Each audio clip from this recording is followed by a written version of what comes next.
কুষ্টিয়ার ৬ উপজেলায় বড় ছোট মিলে প্রায় ২০,০০০ গরুর খামার রয়েছে।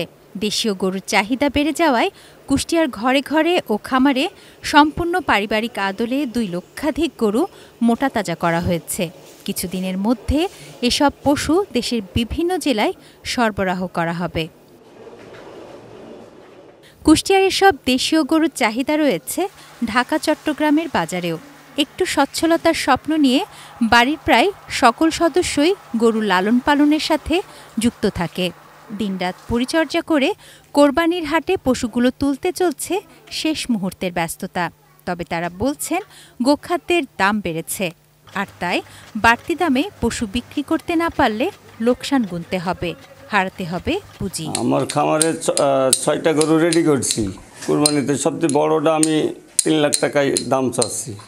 ব্যাপারী এসে ২৫০ পর্যন্ত বলছে, তাতে তো আমাদের লস হবে।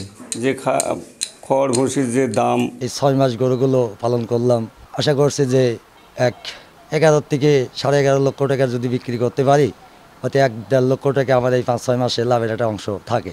কোনো ক্ষতিকর ও ভেজাল খাদ্য ছাড়া দেশীয় খাবার খাইয়ে গরু মোটাতাজা করার পরামর্শ দেয়া হচ্ছে খামারিদের।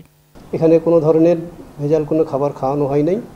আমরা আশা করি এবারে যারা কষ্ট করে খামারিরা কোরবানির জন্য তাদের গবাদি পশু প্রস্তুত করেছে, তারা ন্যায্য মূল্য পাবে। Tunazina Tanu, desk report, ATN news.